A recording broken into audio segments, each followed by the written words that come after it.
这个立法院的龙头之战，民众党决定要家己提名，由黄珊珊来参选。这是毋是就是等于讲民进党争取支持失败？尤锡坤是苦笑，讲任何的决定拢尊重。若总调瓜建明是来考试着民众党保送韩国瑜，讲对这款的结果并无意外，因为为第一天开始就讲过，讲民众党可能会家己来提出着人选。会不会觉得有点真心换绝情的感觉？没有这个问题。这个笑容淡薄为难，因为民众党决定推出黄珊珊参选立法院长，等于尤锡坤想要连任第二龙头宝座，恐惊火烧高粱，无望。尊重啊，我们都尊重，因为我们是民主国家嘛，他这种决定我们都尊重。我感觉您被民进党内的派系所绑架。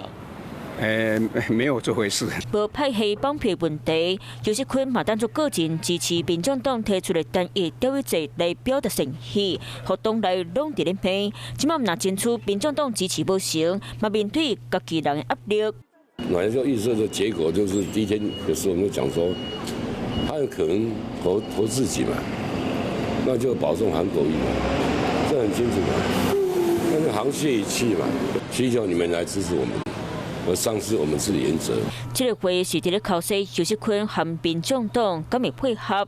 即马边嘴郭正亮分析，尤锡坤家己想家己对，其实背后有人伫咧指点。伊认为真正想要爱尤锡坤做院长的人，是想要稳掉调小野大政权的民进党主席赖清德。为赖清德当初新内阁无限制民进党，敢若对党要出。这段时间他只知道制造声量嘛，那掩饰他最终极的结果。